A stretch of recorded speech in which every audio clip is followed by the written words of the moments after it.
Merci beaucoup, Anna. Si tu veux, tu peux me faire signe, tu peux agiter tes bras à peu près 5 ou 10 minutes avant la fin, et comme ça, je verrai le terme. Je voudrais juste me dire un mot. Je suis désolé parce que je suis assez malade. Je ne voulais pas annuler cette séance. Mais enfin, voilà, je pense que la qualité s'en ressentira. Par ailleurs, enfin, je voulais pas l'annuler pour des tas de raisons. Entre autres parce que je trouve que le séminaire d'Anna est un séminaire qui est tout à fait passionnant. En fait, je trouve qu'il y a assez peu qu'en France, en tout cas dans l'espace universitaire français, les pensées du psychique et de l'historique communiquent peu ou communiquent pas. Et que ce type de séminaire qui, sur un objet particulier, essaye de faire se rencontrer, effectivement, les perspectives d'analyse sont, voilà, c'est quelque chose qui est tout à fait précieux. Et dans cette perspective-là, disons, la pensée de Fromm trouve une pertinence, trouve une place qui me paraît à peu près évidente parce que il est probablement celui qui, dans l'histoire de la pensée psychanalytique, va au plus loin de l'effort de synthèse avec les sciences sociales. De l'autre côté, disons, du côté de l'histoire de la pensée sociale et politique de l'école de Francfort, à laquelle, au fond, il appartenait au moins au début. Là aussi, il est celui, on l'oublie parfois, mais il est probablement celui par lequel le lien entre le marxisme et la psychanalyse est passé. Il était très très proche de Horkheimer.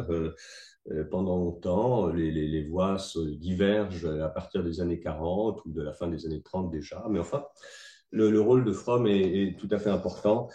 Dans cette perspective-là, peut-être pour aller vite, si vous voulez, ce que je vais vous raconter en 30-40 minutes, c'est la substance d'un texte qui va paraître dans un livre que nous faisons paraître avec François Bafoile, qui est passé au séminaire. Et donc, pour ceux qui le souhaiteraient, je peux tout à fait vous envoyer ce texte. Et comme ça, vous aurez quelque chose d'à la fois plus complet, plus précis, plus rigoureux, et ça vous évitera de prendre de trop longues notes. Voilà, donc n'hésitez pas, vous me demandez, vous le demandez à Anna, et je vous envoie le texte. Juste en un mot, il faudra en dire beaucoup plus, mais il faut savoir quand même que Fromm a effectivement ces deux formations. C'est quelqu'un qui a fait sa thèse dans les années, au début des années 20 avec, sous la direction de Weber frère, Alfred Weber, pas Max, et par ailleurs, qui s'est formé à l'Institut psychanalytique de Berlin. J'ai vu avec beaucoup d'intérêt que vous allez consacrer une séance à cet institut, si j'ai bien compris. Donc, j'y assisterai avec plaisir. C'est dire, encore une fois, la place de Fromm dans ces traditions de pensée. Alors, pour le propos très bref de ce soir, moi, je vais m'en tenir à quelques réflexions qui portent principalement sur, qui sont issues, disons, enfin, d'une lecture euh, euh,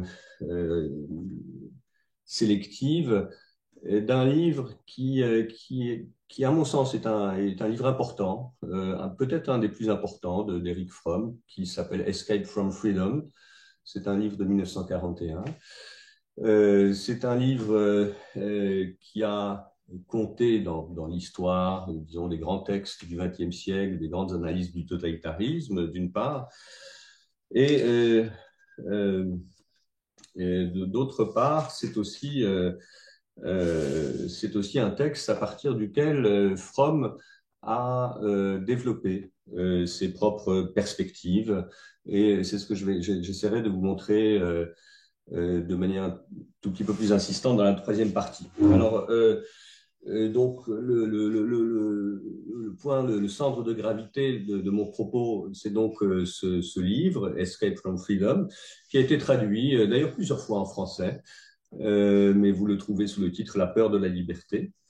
Donc c'est un livre qui a été élaboré dans le contexte du nazisme, et bien qu'il ait été rédigé après l'émigration de Fromm aux États-Unis, mais enfin, il est très largement issu des travaux qu'il avait menés avec l'école de Francfort, enfin, dans le sillage de l'école de Francfort dans les années 30. Euh, et, euh, et je trouve que parmi les livres qui portent ou qui tournent autour du totalitarisme, parmi les livres qui ont été publiés notamment au milieu du siècle, bah, celui-ci, il tient la barre après les événements en quelque sorte. C'est-à-dire qu'il a beaucoup de choses à nous dire sur l'après. Je dirais que ce n'est pas le moindre de ses mérites. Alors, trois axes très rapidement, trois axes de mon propos. Le premier, porte sur le premier axe porte sur l'humanisme de Fromm et l'anthropologie psychanalytique de Fromm, sa conception de l'autonomie et la présence souterraine de la Boétie dans la problématique de Fromm. Je suis étonné qu'on le fasse, qu'on le remarque si peu ou qu'on le relève si peu. Le deuxième axe, dans le deuxième axe, j'essaierai de vous préciser la manière dont Fromm conçoit l'inédit de la condition moderne et certains aspects du malaise de l'individu auquel cette modernité donne spécifiquement naissance.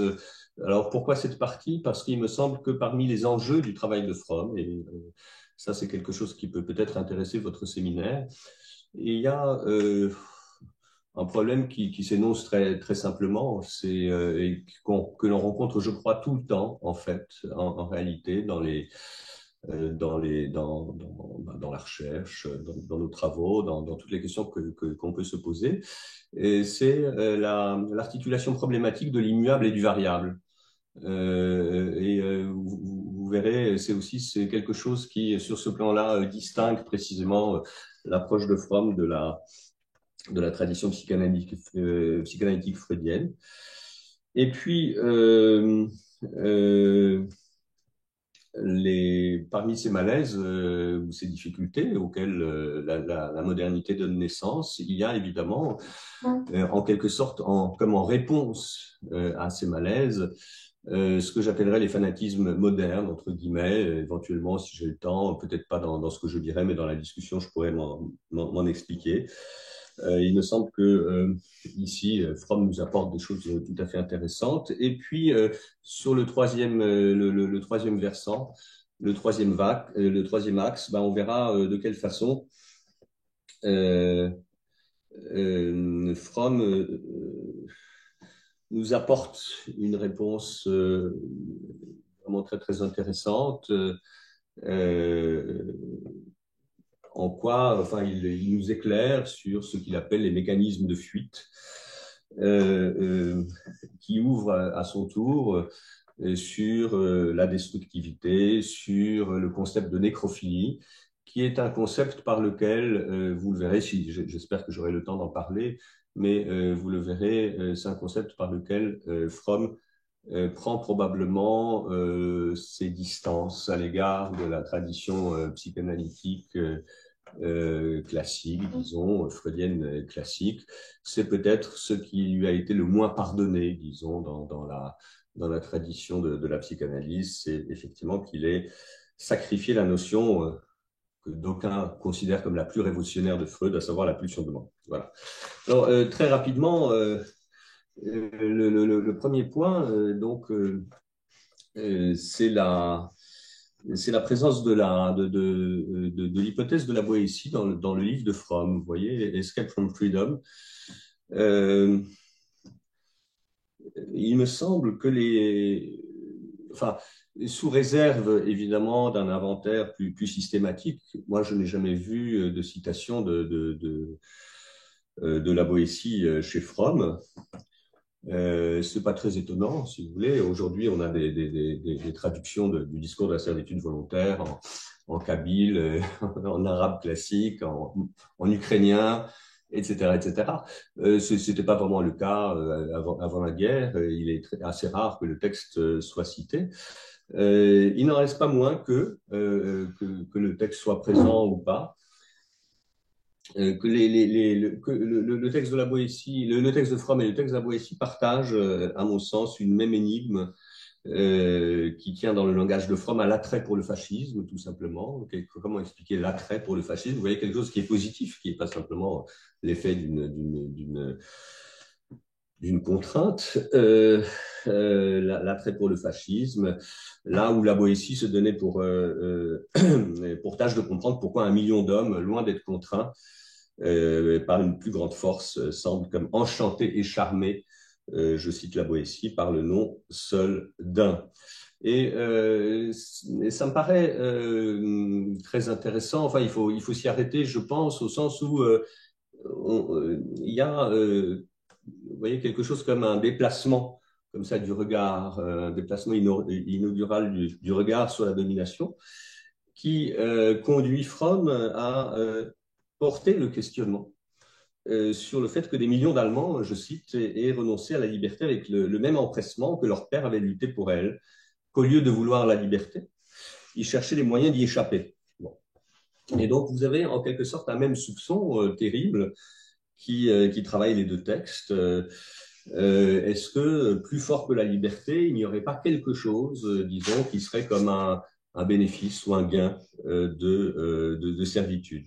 Y aurait-il y a-t-il une satisfaction cachée dans la soumission, se demande Fromm, comme encore une fois en écho à la Boétie, qui se demande si, à propos des tyrannos, des sous-tyrannos qui entrent dans la chaîne de la tyrannie, si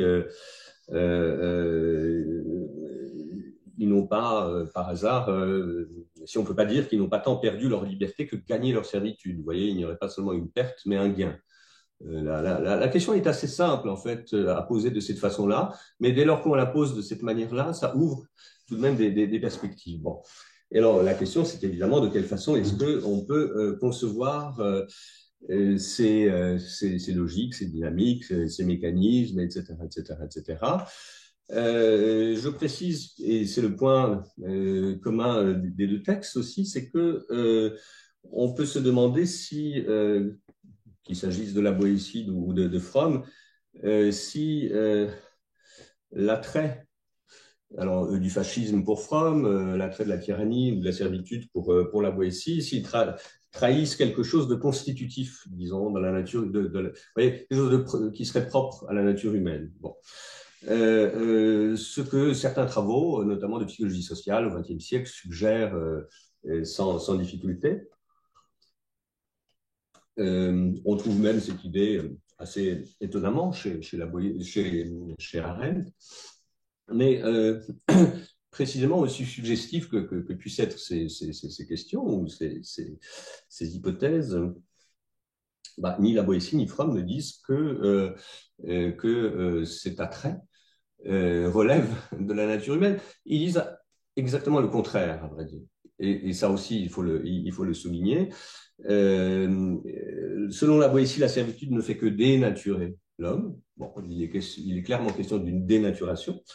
Et pour Fromm, la volonté d'échapper à la liberté n'exprime en rien, je cite, la spontanéité ou la créativité de l'individu, mais conduit à la désintégration de son propre moi.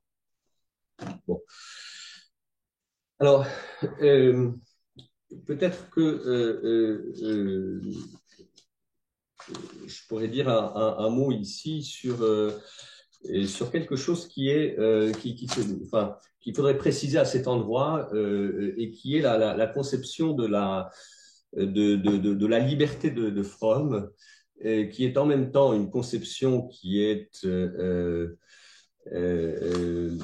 crois, qui relève de l'humanisme moderne, et qui, dans son cas, se nomme parfois, enfin il le nomme ainsi, relève de l'alternativisme, c'est-à-dire que Fromm ne cesse de déployer une conception de la liberté dans laquelle l'être humain, selon lui, conserve toujours une capacité de choisir entre deux au moins deux possibilités réelles, une alternative qui lui est offerte.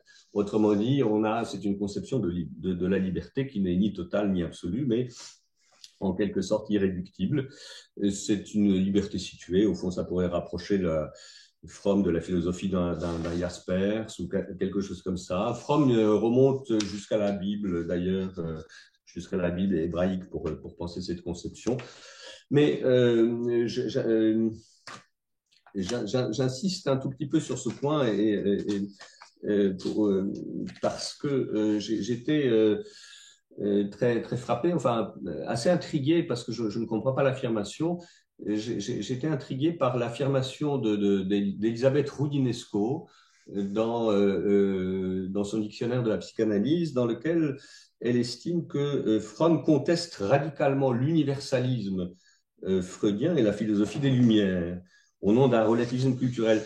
Je ne le vois pas à l'œuvre chez lui. Donc, si vous voulez, je ne comprends même pas cette affirmation. Et le Escape from Freedom, dont il est question là maintenant, est placé sous trois exergues. L'une est de Thomas Jefferson.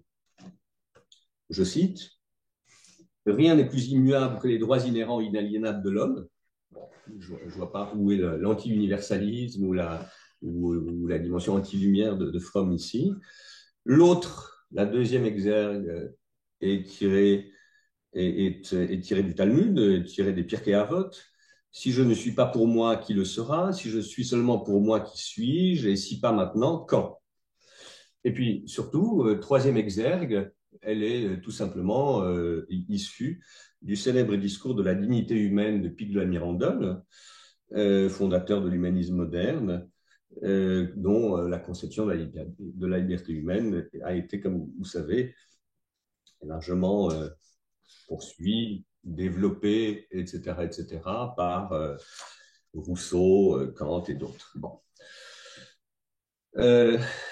Autrement dit, Fromm a une conception là à la fois de la nature humaine, de la liberté, etc., qui est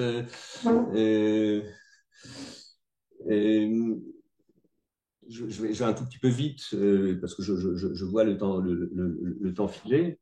Dans une conception de la nature humaine qui ne réduit cette nature ni un ensemble de pulsions biologiques innées et fixes, ce qu'il reprochera beaucoup d'ailleurs à Freud, ni ce qu'il dit, une ombre, enfin, comme il le précise, une ombre sans vie de modèles culturels auxquels elle s'adapte sans heurts. Autrement dit, sa conception de la nature humaine est une conception qui n'est ni biologisante, si je puis dire, ni biologique, ni culturaliste.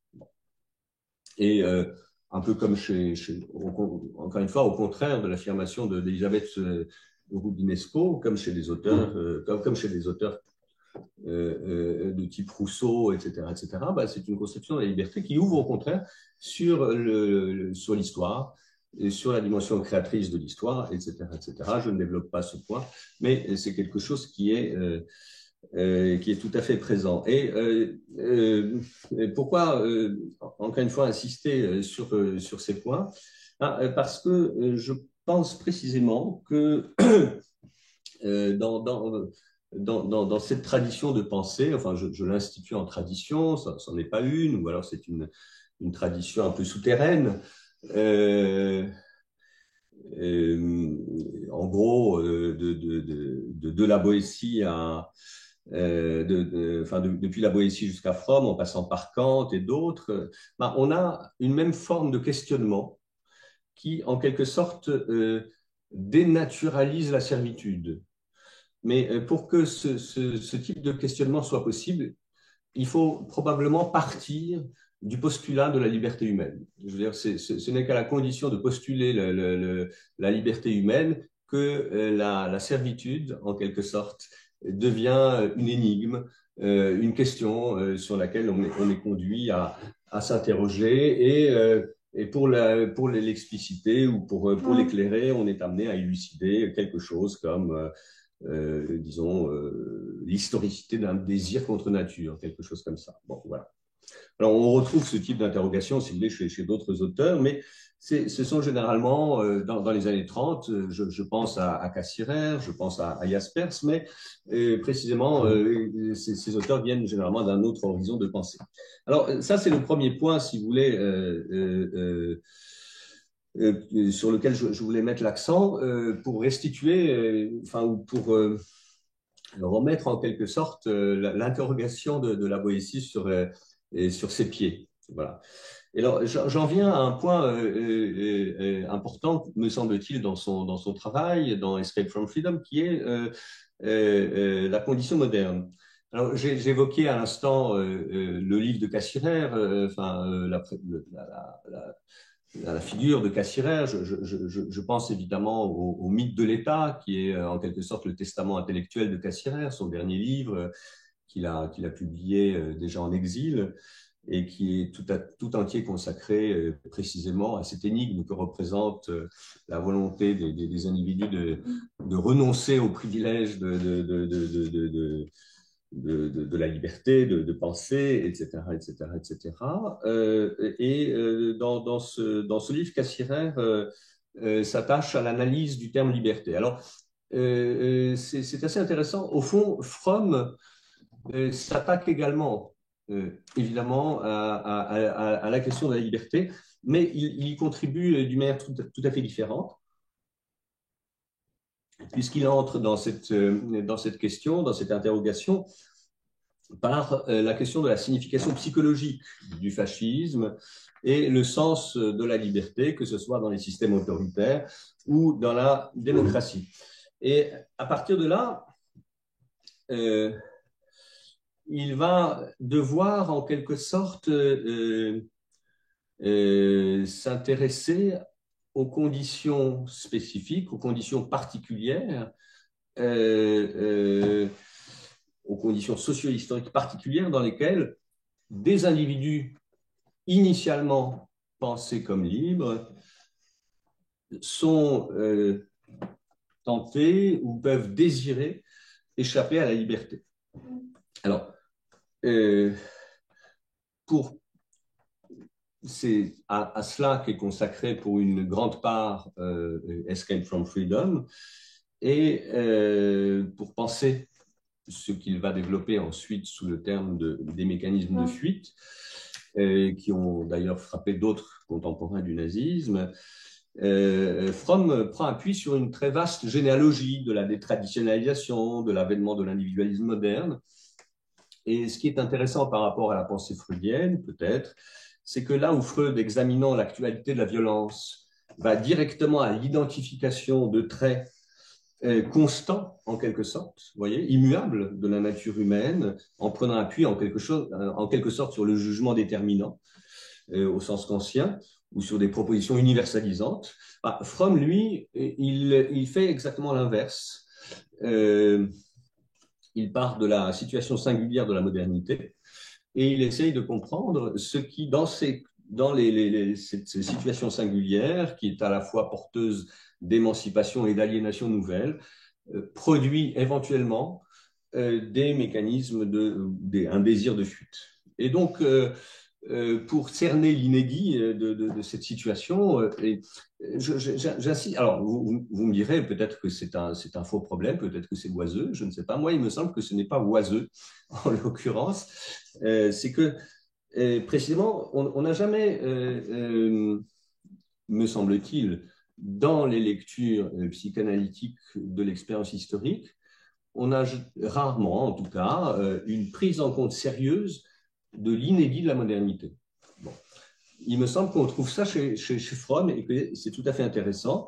Il prend appui sur les perspectives Tocqueville-weberiennes pour aller très très vite, si vous voulez. Et donc, Tocqueville n'est pas vraiment cité, je crois, dans Escape from Freedom. Enfin, il est présent, ça c'est absolument évident, à travers le conformisme, le règne de l'opinion, le sentiment de similitude lié à l'égalisation des conditions ou l'expérience de la solitude, etc. Le soubassement weberien, il est évident aussi, à vrai dire. Weber, je crois, est cité, il faudrait vérifier, à travers l'importance donnée à la réforme, au capitalisme, au désenchantement du monde. Et s'y ajoute, en affinité avec l'école de Francfort, bien sûr, l'analyse marxiste de l'aliénation par l'économie dans les conditions du capitalisme contemporain, dans lesquelles l'homme ne vend pas seulement des marchandises, il se vend lui-même et se perçoit comme une marchandise. Bon. Et donc, à partir de là, dans ce sillage, si vous voulez, en gros, Tocqueville, Marx et Weber, Fromm dégage une condition moderne ambivalente, en montrant comment, de l'intérieur des sociétés travaillées par les dynamiques de l'individualisme, du capitalisme et du désenchantement du monde, surgissent des dynamiques de dépossession. Euh, on pourra y revenir après, si vous voulez, je vais un tout petit peu vite là-dessus.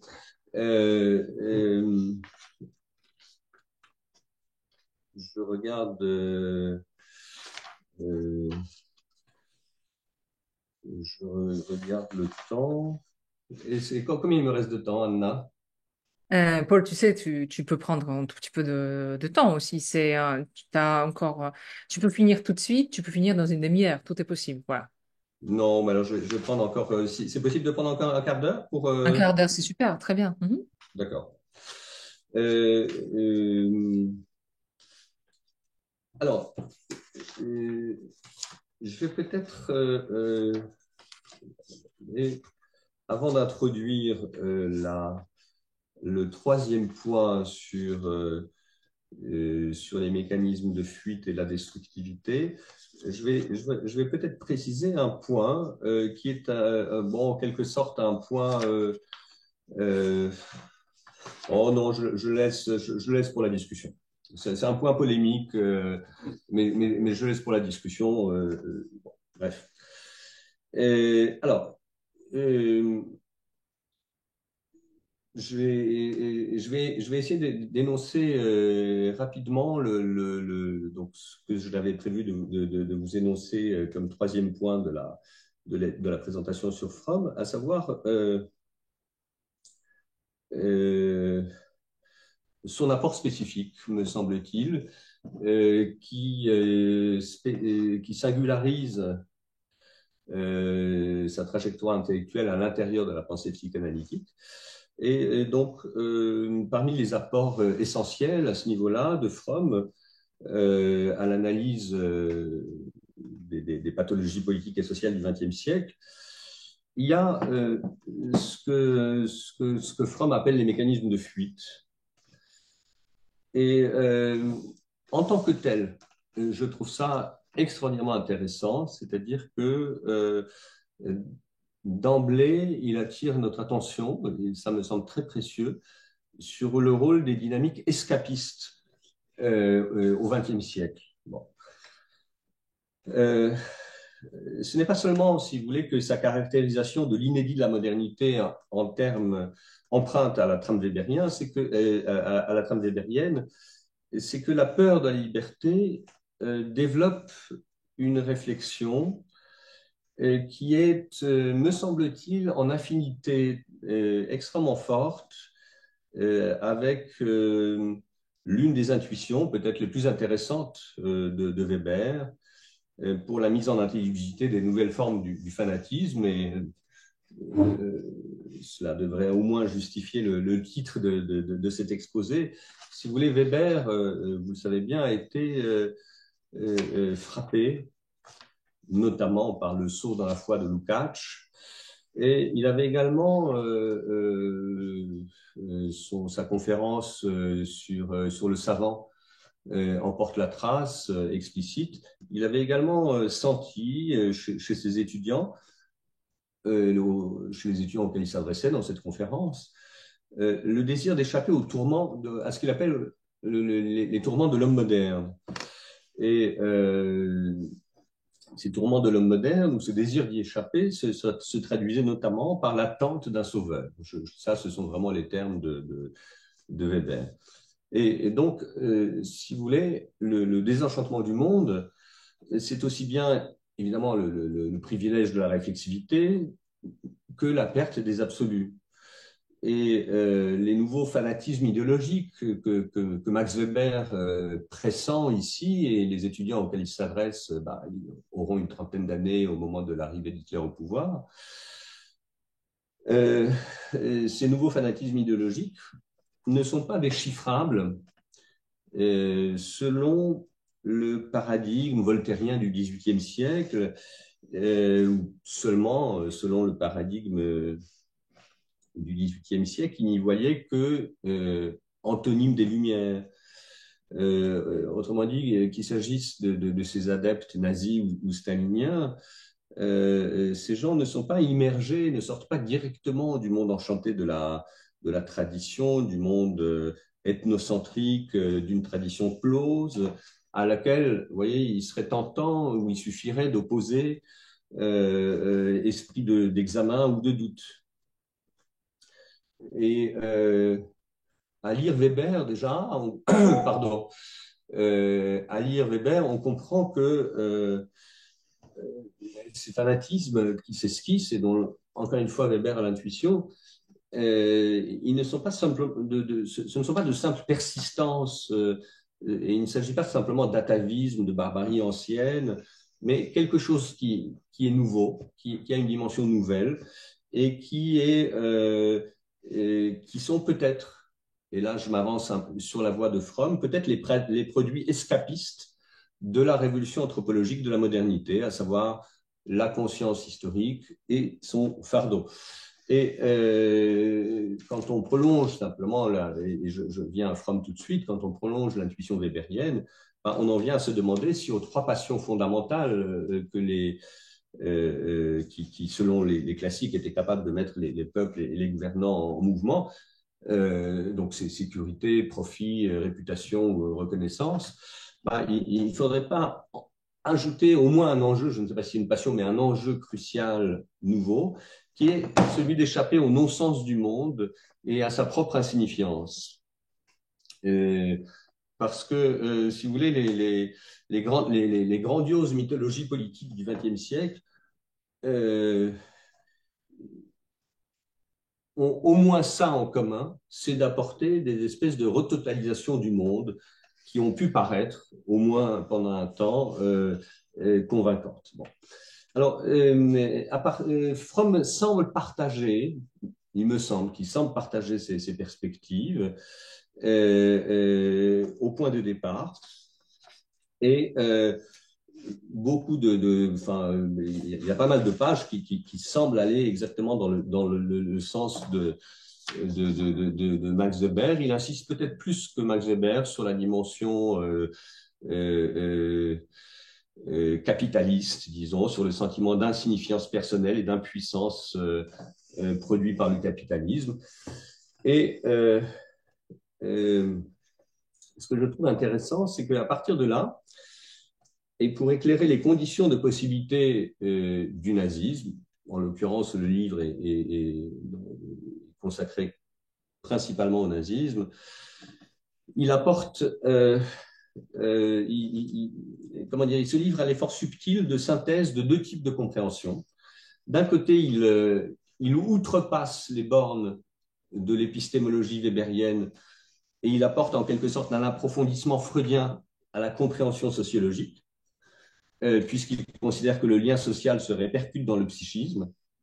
Et de l'autre côté, en vertu de sa conception de l'individu comme un être social, ben, il replace les apports freudiens à l'intérieur d'un cadre socio-historique, ce que Freud ne fait pas de la même façon du tout. Alors, on a une sorte d'emboîtement successif, on a deux emboîtements successifs qui modifient peut-être en réalité les prémices de chacune des disciplines. La question étant de savoir si la cohérence épistémologique à l'arrivée est satisfaisante.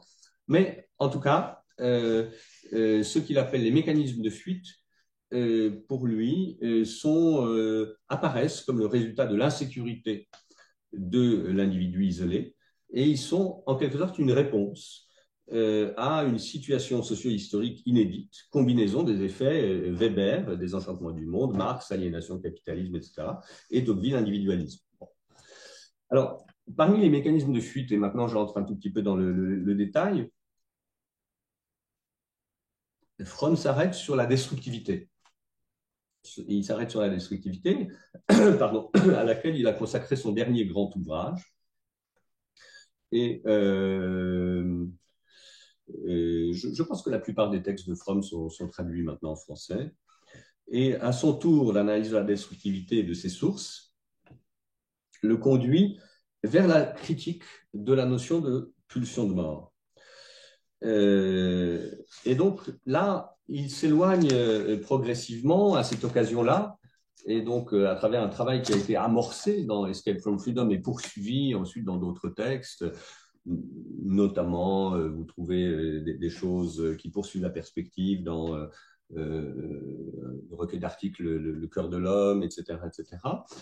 Et je vais vous citer deux ou trois passages qui me semblent très très clairs, dans lesquels on voit assez bien comment, tout en partant d'une réflexion sur la pulsion de mort de Freud, Fromm est amené à s'en éloigner très progressivement.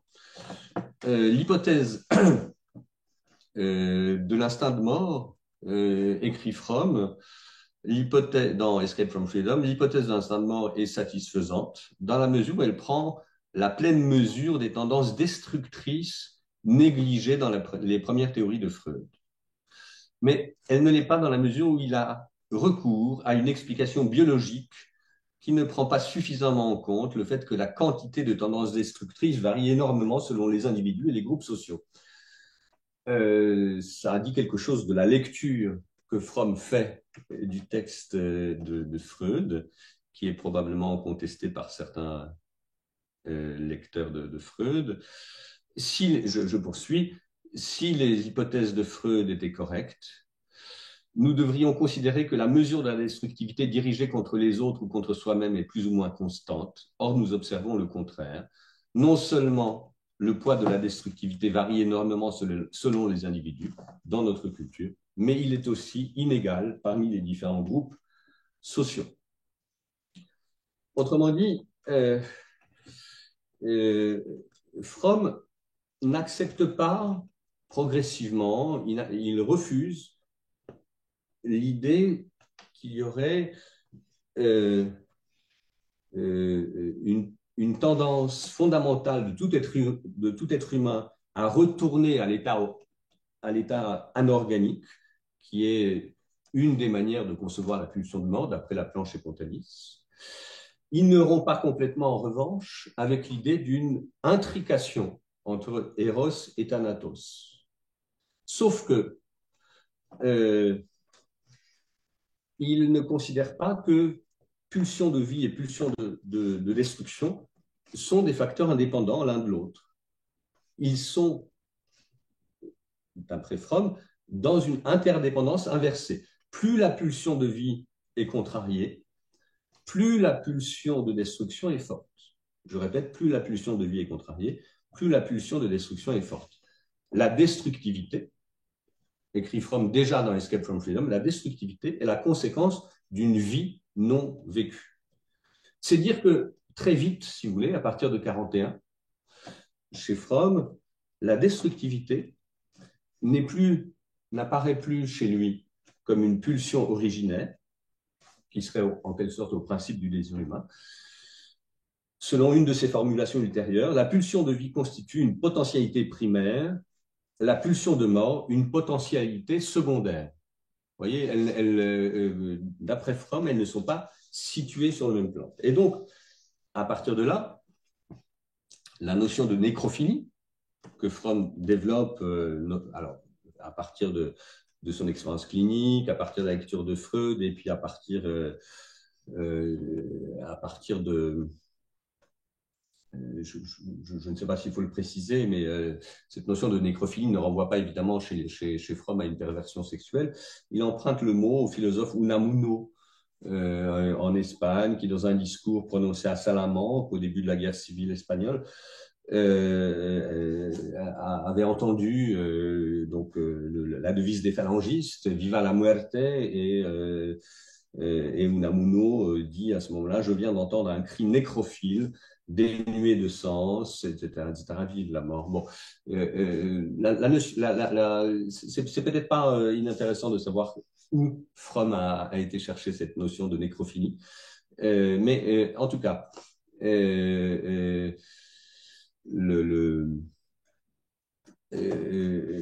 l'essentiel, je pense, c'est de comprendre que la, la, la, la nécrophilie chez Fromm, qui est en quelque sorte ce qu'il substitue à la pulsion de mort de Freud, n'est pas quelque chose d'originaire et de premier, mais quelque chose qui est en quelque sorte second et s'explique par référence aux conditions politiques, sociales spécifiques dans lesquelles est plongé l'individu.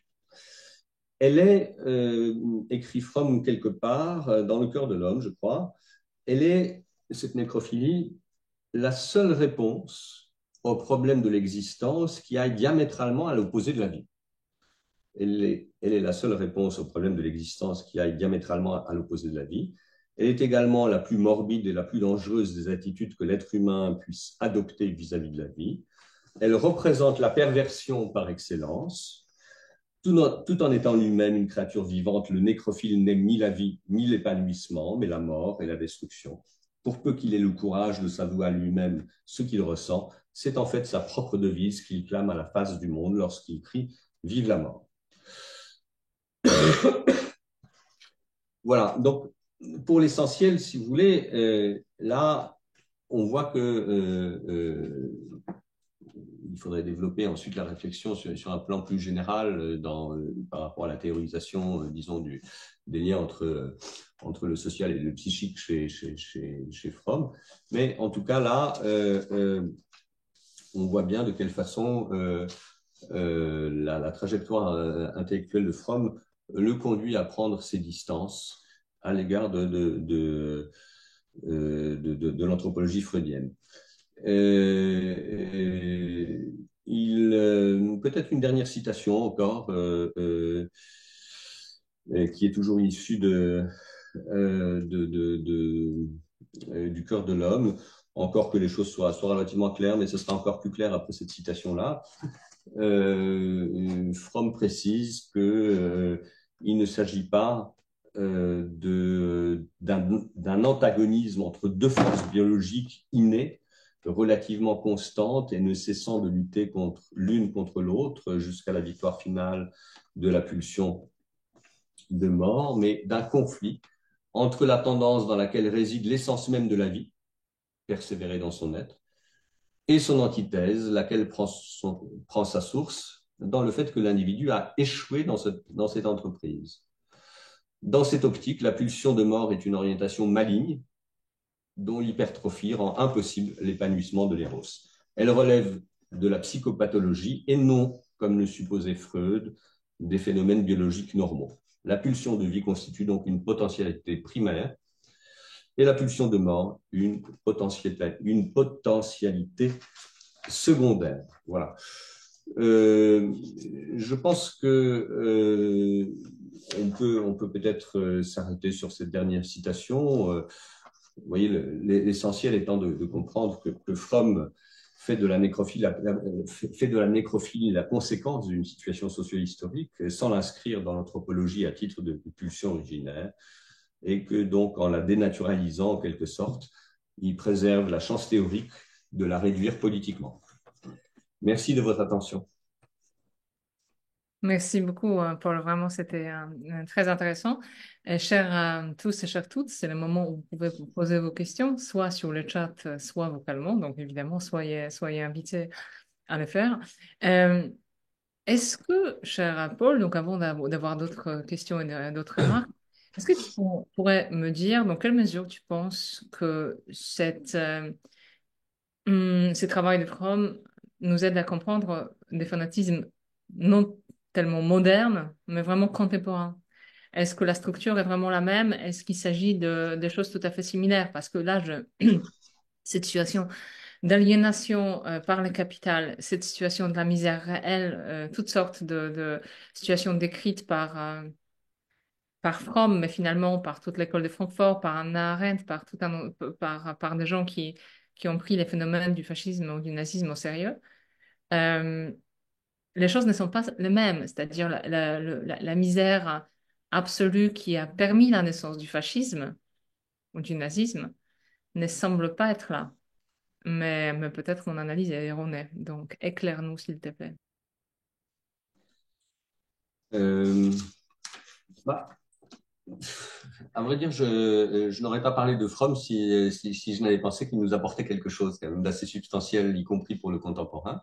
C'est, je crois, l'une des forces de cette réflexion dans Escape from Freedom, que de dépasser l'éclairage, disons, en gros des années 30-40, si vous voulez, et de nous apporter des choses, à mon sens, tout à fait substantielles pour aujourd'hui. Mais du Alors, coup, nomme, s'il te plaît, juste nomme hein, la nécrophilie contemporaine. En fait, c'est ça qui m'intéresse. Donne-nous l'exemple de ces phénomènes. Parce que dans les années 40, oui, on voit très bien, là encore hier, j'ai découvert de façon tout à fait hasardeuse, parce que je travaillais sur le fascisme italien, et j'ai découvert effectivement que en mai 33, les nazis ont non seulement, donc les nazis ont provoqué l'incendie de Reichstag en février, et ensuite en mai, il y avait non seulement les livres qui ont été brûlés le 10 mai à Berlin, mais quelques jours avant, ils ont brûlé, et ça c'est très intéressant, je ne sais pas si tu étais au courant de cet événement, le feu a été mis à l'Institut de recherche sur la sexualité, donc dirigé par Magnus Hirschfeld. Donc vraiment, ils détestaient trois choses, la démocratie, le Reichstag, mais bon, ça c'est toujours contesté. Mais la même semaine, ils ont brûlé donc la sexualité, les symboles de la liberté sexuelle et les symboles du savoir, à savoir les livres. Donc c'est tout à fait fascinant, mais ça c'est vraiment typiquement la Viva la muerte. Là. On a aucun doute que c'est une incarnation de tout ce que tu dis, et là je te suis entièrement avec, c'est très utile. Je cherche en fait la nécrophilie contemporaine. si tu veux, non, alors ça, je ne savais pas là, ce que tu viens de dire et c'est fascinant, je trouve. Mais écoute,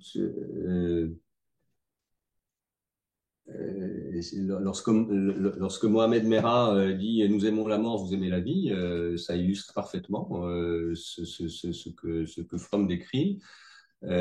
Si tu veux, de manière un peu plus large, euh, je- je- si tu examines les trajectoires des djihadistes français, elle me semble en partie, bien sûr, en partie, en affinité avec les éclairages de Fromm, au sens où tu as la détermination de la mort, tu as le fanatisme, tu as la foi du charbonnier, le sacrifice de soi, des autres, etc. Non pas au départ, en quelque sorte, mais à l'arrivée.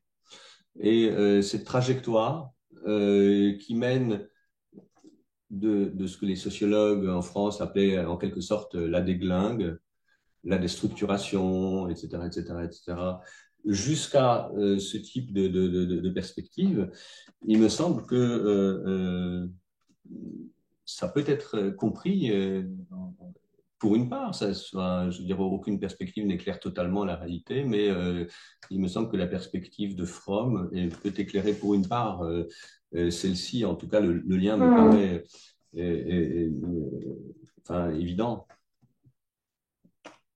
Ok, intéressant, puisque tu as choisi quelqu'un Mohamed Merah, donc, qui vivait dans la prémodernité.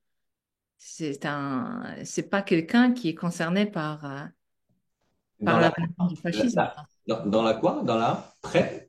Prémodernité, oui. Après ou pré? Pré? Prêt. Avant.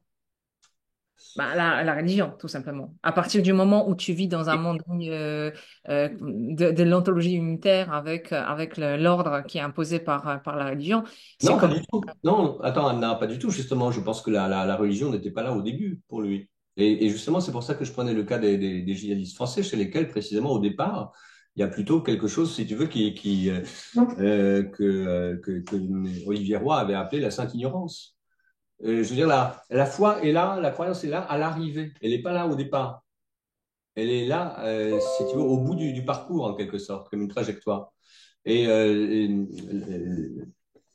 peut-être que, bon, je n'ai pas eu le temps de l'aborder, mais ce qui me paraît absolument caractéristique dans ce que j'appellerais, mais encore une fois, en faisant très très vite, le fanatisme moderne, c'est précisément la trajectoire de la croyance et qui distingue absolument le fanatisme moderne des fanatismes traditionnels. C'est-à-dire que dans les fanatismes modernes, la trajectoire va plutôt du doute vers la foi. C'est pas l'inverse, c'est-à-dire que ce n'est pas conforme à l'analyse qu'on pouvait tenir, et avec raison, au XVIIIe siècle. Autrement dit, ce ne sont pas au point de départ des gens qui sont complètement immergés dans le monde enchanté de la tradition. Ils n'y connaissent généralement rien. Ils sont plutôt dans le vide et dans le rien. Mais alors, en étant dans le vide et dans le rien, ils sont aussi dans la déliaison. Or, ce que, par ailleurs, indépendamment de la croyance, ce que Fromm souligne, c'est, et ce qui fait quasiment le cœur vraiment anthropologique de son livre, c'est le besoin très particulier au XXe siècle d'échapper à la solitude. Et tu trouves ça évidemment chez d'autres auteurs comme Denis de Rougemont dans le contexte du nazisme et d'autres encore. Mais là, si tu veux, il y a quelque chose à considérer au point de départ comme une condition de solitude, condition en fait de vide, de béance du sens, etc., qui est une condition initiale qui n'était pas la condition initiale des fanatiques traditionnels. Voilà. Alors donc, face à un fanatique traditionnel, bah, il faut lui injecter une dose de doute, de scepticisme. Voltaire a absolument raison. Face aux fanatiques qui naissent dans le vide, dans la déliaison, si on leur injecte une dose d'incertitude et de doute, bah, ça n'améliore pas leurs conditions. Si on les interprète avec les lunettes ou le texte de Fromm, ça sera encore pire en quelque sorte. Et plus en quelque sorte on va les dégriser, et plus ils vont aller vers la foi du charbonnier ou la foi fanatique. Merci, merci pour ça. Est-ce que tu pourrais juste expliquer factuellement quelque chose que je ne suis pas sûre d'avoir compris? Tu as ajouté t'as fait, quand tu as rappelé quelques positions de Weber, ensuite tu as dit comment Fromm prolonge ses positions et avec la notion d'escapisme, très bien. Et tu as utilisé l'expression que peut-être je n'ai pas comprise, la conscience historique et son fardeau. Est-ce que tu pourrais en dire quelque chose de plus, s'il te plaît? Parce que je comprends, c'est quoi la conscience historique? Ouais, c'est quoi la conscience historique? Évidemment, le fardeau, c'est facile à déduire ensuite. Rien que ça, on a combien? Un an, 2 ans pour parler de la conscience historique. Euh, Alors, je pense que j'ai été un tout petit peu vite au sens où Max Weber ne formule pas les choses en termes de conscience historique. C'est moi c'est ma formulation à moi. Non, non, tu l'as attribué à Fromm. Effectivement, tu as parlé du fait que Weber a constaté que les fanatismes sont nouveaux. Ensuite, tu dis que Fromm ajoute à cette nouveauté weberienne l'idée d'escapisme. Très bien. Et l'escapisme s'est fait par rapport à la conscience historique. Et c'est là où j'avoue que j'aurais. Écoute, pour aller très très bon, pour aller très très vite, en ce qui me concerne, j'assume absolument le terme, hein. Donc voilà, je peux dire ce que j'entends par là. Si tu veux, la conscience historique, c'est la prise de conscience de l'historicité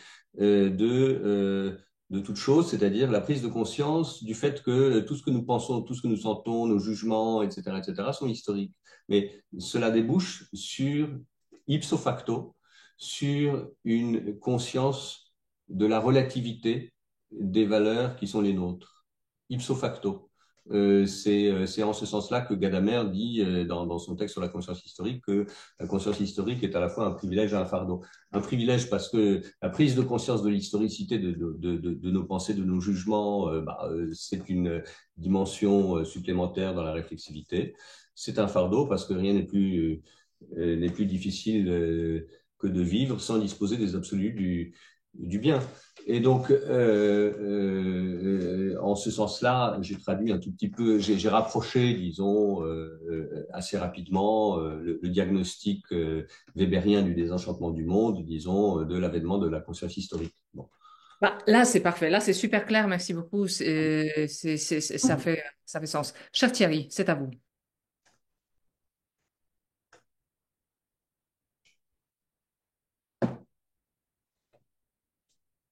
Cher Thierry, vous vouliez poser la question. Voilà.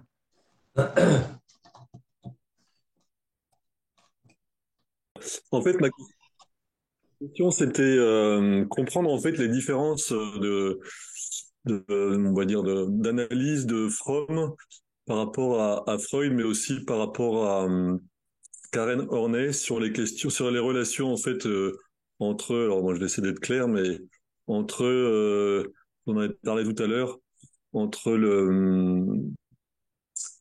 disons que la psychologie, finalement, quelle est sa causalité? Est-ce que c'est, alors finalement, chez Freud, c'est quand même une dimension un peu bio-psychologique. Chez Karen Horney, ce serait plutôt culturel. Et comment se situe Fromm entre les deux? Bon, sachant qu'évidemment, même chez Freud, il y a une dimension culturelle, mais enfin, c'est quand même secondaire. Et comment se situe Fromm par rapport à ça? Est-ce que ma question est claire? Euh, ouais, merci beaucoup. La question est tout à fait claire, mais elle est très ample et ça supposerait que je puisse vous faire un exposé sur la pensée de Karen Horney, dont Fromm était très proche par ailleurs. Mais je ne pourrais pas le faire de cette façon-là parce que en fait, je ne m'y suis jamais plongé. En revanche, euh, ce qui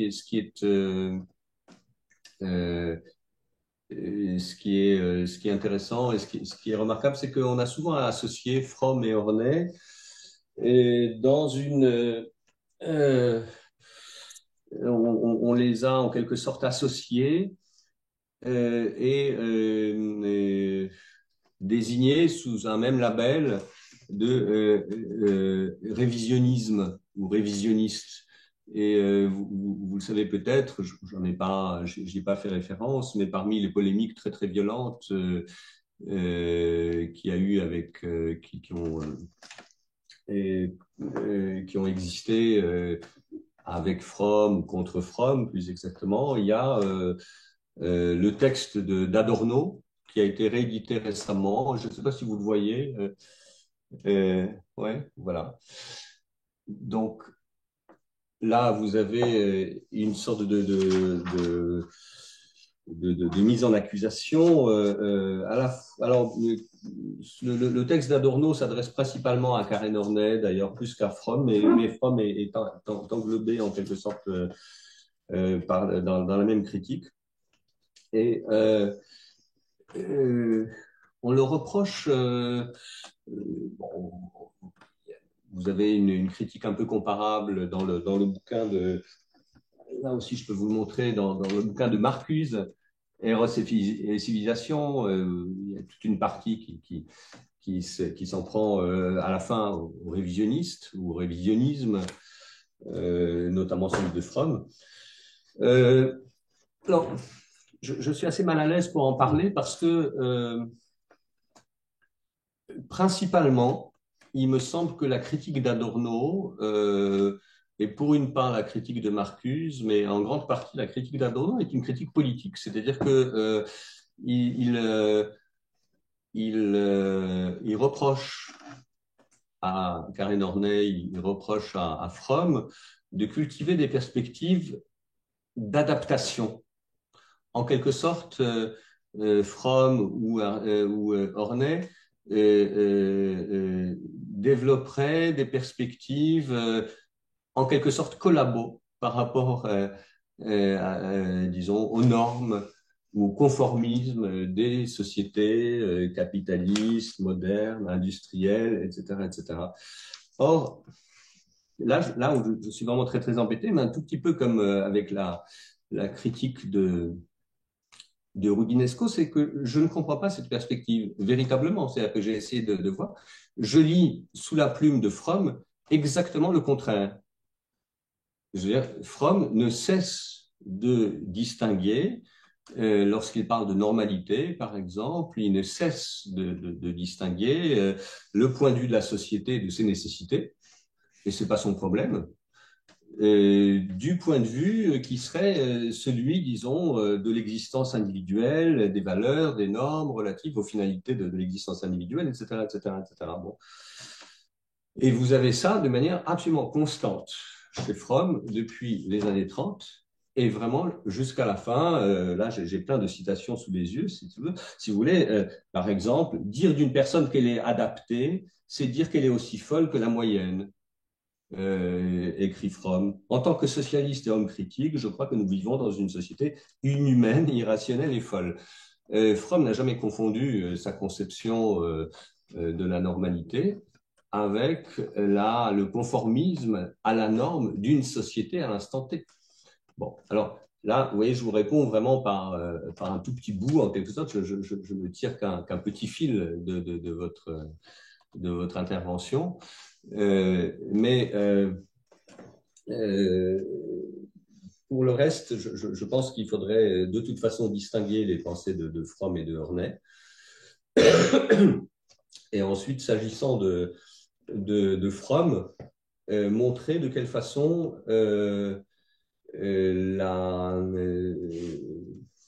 sa pensée des pulsions n'est pas une pensée ahistorique.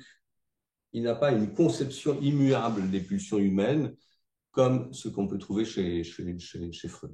Bon. Autrement dit, il va très très loin dans l'historicisation du psychisme humain, beaucoup plus loin que Freud. Voilà. Bon. C'est pas très satisfaisant ce que je vous réponds, mais c'est au moins un début de réponse. Ok, bien, merci bien. Merci beaucoup pour cet échange vraiment très intéressant. Il y a Eric qui voulait te poser une question, qu'il a posée d'ailleurs sur le chat, mais apparemment dont le micro n'est pas tout à fait en forme. Donc Eric, est-ce que vous voulez essayer quand même ou je lis la question? Voilà, oui, donc ma question, c'était par rapport à cette question concernant la topique, la deuxième topique freudienne, hein, pulsion de vie, pulsion de mort.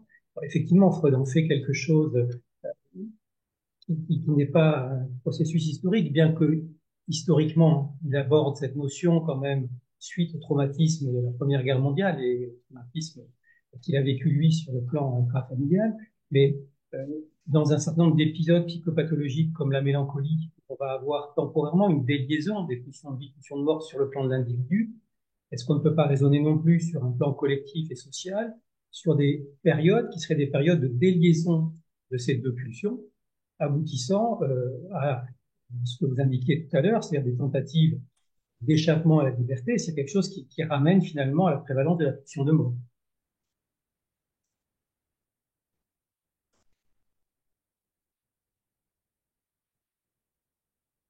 Bah, merci pour cette suggestion, merci pour cette remarque. Mais je pense que ce serait possible. Pourquoi ça ne le serait pas? Si vous voulez, si je reste, si je garde mon point d'appui frommien là, juste le temps de ce séminaire, c'est ce qui me frappe dans la perspective de Fromm, c'est que, vous voyez, on a cet échange très très connu entre Einstein et Freud, pourquoi la guerre? Et, et, et, je suis étonné par cet échange parce que Freud semble dire, bon, mais c'est tout de même naïf, c'est cette histoire de pacifisme, de volonté de paix, etc., etc. Et il introduit quelque chose qui est un invariant, qui est la pulsion de mort. Et alors, ce qui m'étonne, c'est que précisément, on peut dire, bah, évidemment que il y a un contexte et que en introduisant la pulsion de mort comme il le fait à partir d'un moment historique très précis, Freud tient compte évidemment de l'expérience historique. On peut même dire que sa pensée en procède peut-être dans une certaine mesure, mais en même temps, il la pense, comment dire, c'est une pensée qui reste tellement générale, tellement, euh, euh, en quelque sorte, tellement euh, figée que elle ne procède pas de l'articulation véritablement du psychique et de l'historique dont je parlais au début du séminaire. C'est-à-dire que euh, qu'est-ce qu'on fait une fois qu'on a identifié quelque chose comme, vous voyez, comme un invariant anthropologique qui serait la pulsion de mort? Bon, bon, mais je veux dire, la guerre en Ukraine a commencé avec la Crimée, etc. Bon, mais la pulsion de mort ne date pas de ce moment-là. De quelle façon est-ce qu'on peut, vous voyez, dans la compréhension spécifique d'événements spécifiques ou même de contextes spécifiques, de quelle façon on peut faire intervenir des éléments anthropologiques invariants? Bon. Mais je suis absolument d'accord pour dire qu'il peut y avoir, par exemple, enfin, si j'ai bien compris votre intervention, pour dire il peut y avoir aussi je sais pas moi, des dominances, des dynamiques d'ensemble, des processus, etc. Mais pour ma part, ce n'est pas ce que je lis dans l'œuvre freudienne, dont je ne suis pas non plus un lecteur intime, hein. Super, merci pour cet échange aussi. Moi, j'avoue que j'ai envie de poser une autre question, à savoir la validité de la thèse quand même fondamentale de cet échappement, de cet escape from freedom. Est-ce que, en fait, la question que je me pose face à cette explication qui, de facto, est déjà, oui, elle est présente dans plusieurs textes de penseurs, notamment juifs, de cette époque, c'est-à-dire de la première moitié T'as ça chez Jonas aussi, t'as une espèce de... Le motif du désenchantement du monde qui conduit à des catastrophes, c'est quelque chose qui se retrouve effectivement chez Arendt, chez Jonas notamment, chez Léo Strauss même. Et, mais ma question est la suivante. Pourquoi je sais pas, il y avait des moments dans l'Antiquité où il y avait des gens, des individus, mais aussi des groupes d'individus, qui vivaient dans un monde désenchanté. Et ça ne s'est pas terminé de façon catastrophique. Donc, ça a commencé je veux dire, la catastrophe a commencé effectivement dans la modernité, mais est-ce qu'il y a une quelconque pertinence dans l'introduction dans cette modernité des questions effectivement liées à la liberté des enchantements du monde, etc., dans la mesure où de facto, peut-être de façon... ouais, de facto, tout se passe à l'époque non pas à l'époque qui n'est pas marquée uniquement par les désenchantements, parce que comme j'ai dit, il y en avait plusieurs dans notre histoire, mais à l'époque qui était marquée par la massification des gens, par l'explosion démographique et par la pauvreté extrême, donc par toutes les choses d'ailleurs décrites. Les processus qui sont les plus intéressants, ce sont des processus décrits, à mon avis, bizarrement par Tocqueville. De toute façon, tu y as fait allusion. Je pense que Tocqueville va nous accompagner encore pendant un bout de temps. Tocqueville, par exemple, a refusé la modernité de certains phénomènes. Il a notamment, par exemple, le phénomène de la dépression et d'une espèce de cynisme désenchanté, précisément. Il a dit que ça a toujours existé dans les classes bourgeoises européennes. Et ce qui est bizarre, juste, aux États-Unis maintenant, à son époque, dans 1830, c'est de les voir à une grande échelle, en fait.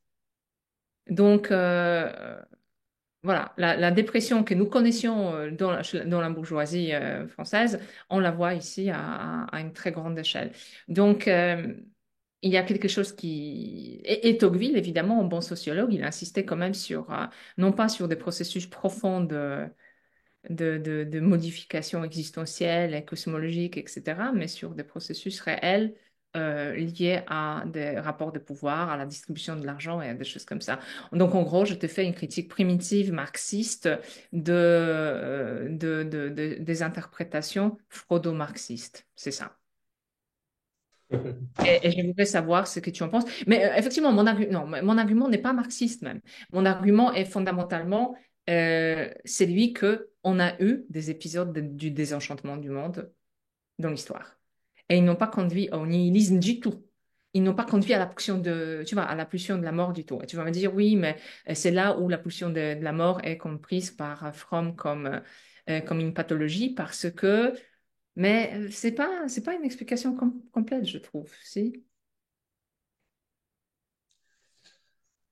Euh, Écoute, Est-ce que ma question fait sens déjà? Tu peux nous dire qu'elle n'a aucun sens, mais si elle fait sens sur le fond, mais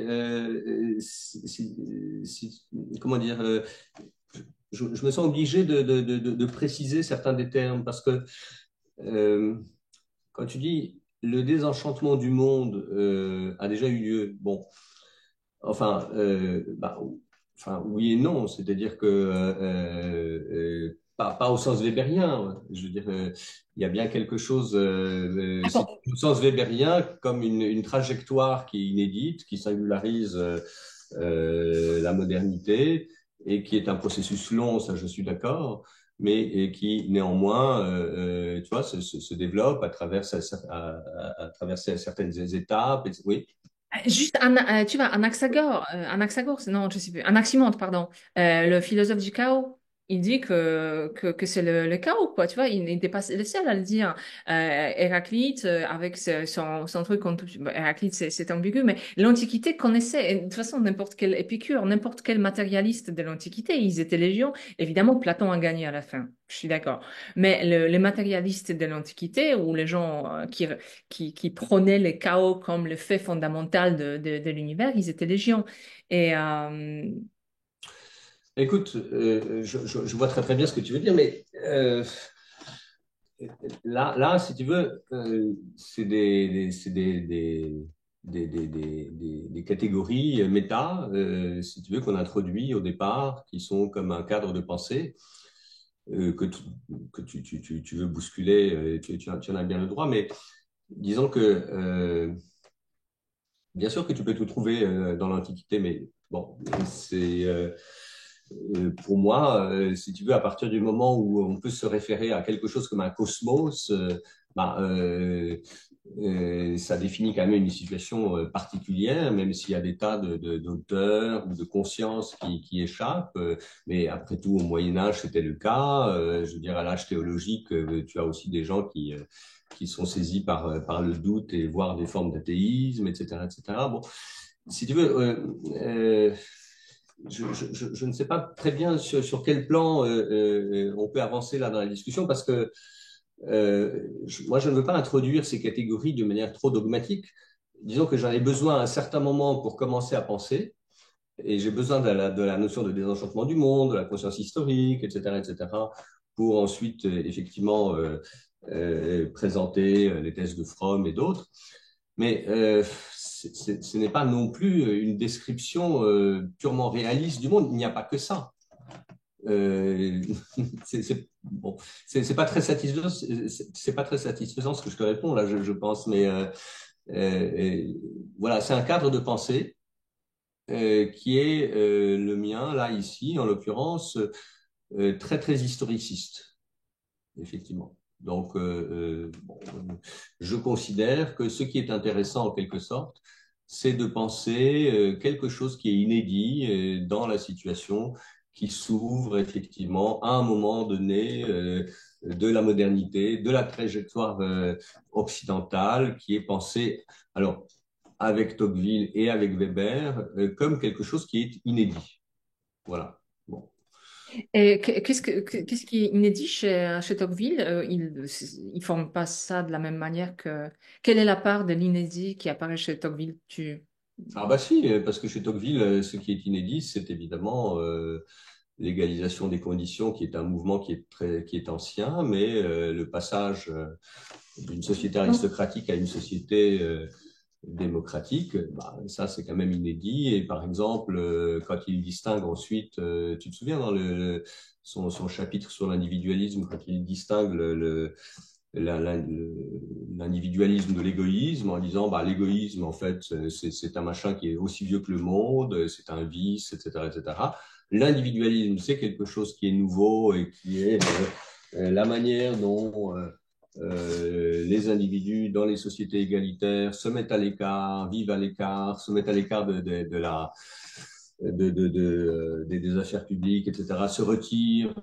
Bon, bah, il distingue bien quelque chose qui est, tu vois, qui est ancien à l'égoïsme et une situation inédite liée à la démocratie, à l'égalisation des conditions, qui est l'individualisme qu'il appelle démocratique. Bon, donc l'individualisme démocratique, en ce sens-là, peut être qualifié d'inédit, disons. Alors il le dit pas comme ça, lui, évidemment, bon, mais d'inédit de la modernité. Et D'accord, effectivement. alors, oui. Et si tu veux, comment dire, bien sûr, on peut remettre en question ces cadres de pensée, etc., qui ont quelque chose de massif et qui peuvent paraître dogmatiques. Bon, c'est juste un point de départ dans la pensée. Bon, il se trouve que pour moi, le soubassement, disons, Tocqueville-Weberien, c'est un cadre initial qui m'aide à penser un certain nombre de choses et il faut voir jusqu'où il peut aider à penser et puis ensuite, s'il nous bloque dans la pensée, ben, on s'en débarrasse. Mais juste peut-être un point par rapport à ce que tu disais au début, euh, c'est que tu as plutôt cité des auteurs qui, je ne sais pas, tu as fait référence, je crois, à Jonas, à peut-être à Léo-Strauss, etc., etc. La perspective de Fromm n'est pas celle-là. Il n'a pas de la modernité ou du désenchantement du monde, une vision une vision euh, Nostalgique et négative, ouais, hein. nostalgique, négative ou conservatrice ou pas que ce soit, pas du tout. Ce qui l'intéresse, lui, c'est d'examiner les deux dimensions, c'est-à-dire la dimension émancipatrice. Ben voilà, nous sommes libres effectivement de ne pas croire, et ça, il trouve ça formidable, si je puis dire. C'est la dimension émancipatrice de la place de l'individu dans la modernité. Mais de l'autre côté, n'avons-nous pas perdu notre capacité de croire en quoi que ce soit? Bon. Et donc, ce qu'il examine, c'est en quelque sorte, il nous dit la chose suivante, il nous dit, voilà, pendant longtemps, on s'est intéressé à ce qui était la dimension émancipatrice, effectivement. Nous ne sommes plus obligés de croire à des dogmes religieux, des traditions, bon. Mais nous avons perdu, nous ne sommes pas suffisamment arrêtés sur le fait que nous semblons perdre la capacité de croire en quelque chose avec tout un ensemble de conséquences qui vont avec. Mais il ne le fait jamais dans une perspective à la Léo Strauss ou à la Jonas. Hein. Jamais, jamais. C'est pas du tout sa perspective. Et d'ailleurs, entre parenthèses, il me semble que Fromm n'est pas un penseur tragique. Mais enfin, ça, c'est encore autre chose. D'accord. Donc, merci beaucoup pour ça, hein. Et les gens, chers camarades qui êtes là, vous êtes 25 à part nous deux, posez vos questions. OK. Là, je vois une longue question. Françoise, si vous voulez la lire ou la poser comme ça, c'est peut-être le moment. Moi, je vais faire juste deux précisions par rapport à ta réponse. Effectivement, pour Tocqueville, je suis d'accord avec toi, mais vraiment, j'insisterai qu'il ne s'agit pas de la rupture parce que c'est typiquement un philosophe qui nous dit il n'y a pas trop de ruptures, ça se passe de façon quasiment naturelle, c'est-à-dire naturellement historique, mais il y a une espèce de, tu vois, sa détestation du processus révolutionnaire fait qu'il présente ça tout comme une espèce de processus naturel, de nouveau pas naturel, mais spontané de l'histoire, voilà, produit spontané de l'histoire. Il n'y a pas de... Providentiel. Pardon? Providentiel. Hum, Mouvement hum, hum. providentiel. Ouais, tout à fait. Son usage de la notion de providence est fait pour... Ouais, tout à fait. Donc ça, c'est la première chose. Donc c'est pour ça que je t'ai posé honnêtement la question de savoir où tu vois la rupture, parce que je les vois comme un philosophe qui refuse les ruptures. Mais ça c'est juste c'est pas du tout important pour les propos fondamentaux. En revanche, là où I struggle, où j'ai vraiment un petit problème, mais on reviendra sur cela dans d'autres conversations, parce que là, on va poser la question de François et on va te laisser, puisque tu es malade et on les prend en sérieux quand même. Et pour moi, le problème fondamental, c'est que tu suggères que les désenchantements du monde, etc., tout cela, c'est un cadre instrumental des pensées qui t'a... Mais non, mais là tu échappes à ma critique fondamentale, qui est peut-être faible, mais qui est quand même fondamentale. C'est que la thèse principale du livre de Fromm, C'est quand même l'idée selon laquelle, et là je lis parce que je l'ai le bouquin devant moi, donc la peur de la liberté est une analyse du phénomène d'anxiété de l'homme engendré par l'effondrement du monde médiéval, dans lequel, malgré de nombreux dangers, il se sentait en sécurité et en sûreté. Et il n'a pas supporté cette liberté, donc il épouse le fascisme, avec éventuellement, effectivement des conditions matérielles qui rendent tout cela plus facile et plus. Et finalement, ma question fondamentale est celle de savoir et comment on peut être sûr que c'est ça qui l'a conduit à cela. Parce que, me semble-t-il, il y avait des phénomènes dans l'histoire humaine de la perte de la sûreté, très important à des grands déchets, et ça n'a pas conduit à ce genre de phénomène. Et là, tu me dis que l'Antiquité est cosmos. Mais non, justement, notre camarade Anaximandre, il dit que c'est le chaos. Et la démocratie est basée sur l'idée selon laquelle la démocratie athénienne, telle qu'on a théorisé, je la théorise maintenant avec Castoriadis, elle est fondée sur l'idée selon laquelle nous vivons dans les chaos et non pas dans les cosmos. Donc, et en conséquence, il va falloir que nous nous débrouillons nous-mêmes avec cette liberté qu'on ne voulait pas, mais qui s'est imposée à nous. La démocratie athénienne n'a pas duré éternellement, certes, mais ça ne les a pas conduits à la catastrophe. Elle s'est effondrée pour des raisons circonstancielles et pas existentielles. Or, Fromm nous dit, existentiellement, il y a une difficulté qui nous rend particulièrement vulnérables. Bon, à vrai dire, la discussion devient très intéressante là maintenant. Et donc, il faudrait au contraire commencer le séminaire maintenant. Je pense que, bon, oui, je comprends bien, tu prends appui sur la perspective de Castoriadis. Bon, que pour ma part, j'aurais tendance à nuancer avec Gauchet parce que je pense qu'il s'est passé des choses à peu près tout à fait fondamentales, en gros, à partir du 15e, 16e. Et que, bon, enfin, tu vois, là, le cadre, effectivement, est quand même assez déterminant, mais le désenchantement du monde, ce n'est pas la perte du sens. Tu vois, c'est quand même quelque chose qui est plus précis. C'est notre capacité de vivre en ayant perdu l'évidence du sens du sens.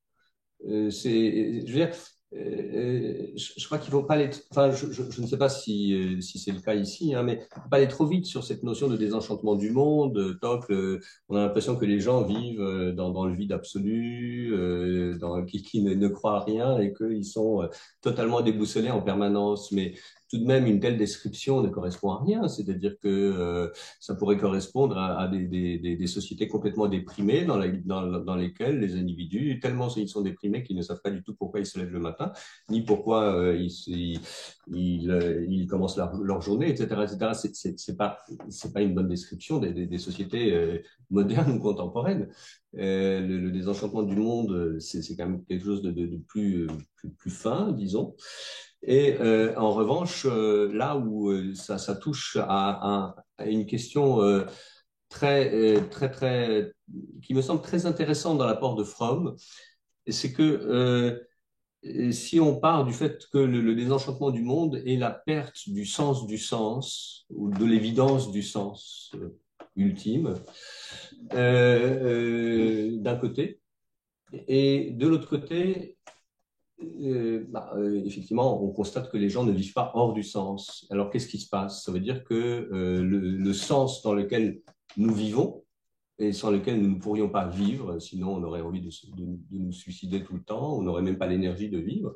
Ça veut dire qu'on recrée en permanence du sens, en réalité. Et alors, de quelle façon on le recrée? D'après Max Weber, on le recrée à partir des interactions individuelles. C'est tout le fondement en quelque sorte philosophique, presque de l'œuvre sociologique de Weber. C'est pour ça que sa sociologie est en quelque sorte fondée sur les relations sociales. Mais donc là où ce point n'est pas anecdotique et n'est pas purement scolaire, c'est que ça veut dire que le point ou le lieu à partir duquel on peut retrouver du sens et où on le retrouve de fait, je crois vraiment au quotidien, c'est dans les relations. C'est dans les relations sociales. Et donc, on peut tout à fait vivre sans absolu du sens, sans le sens du sens. On s'en accommode à condition de vivre en lien. Et là où ces perspectives deviennent très très intéressantes et en quelque sorte plus fines que le point de départ de tout ce que j'ai dit pouvait le laisser penser, c'est que ça nous conduit à porter une attention particulière au phénomène de lien, de liaison et de déliaison. Voilà ce que je dirais, disons, rapidement, mais tu vois, il faut en parler encore une fois de manière plus longue et plutôt en réelle présence que par Zoom, quoi.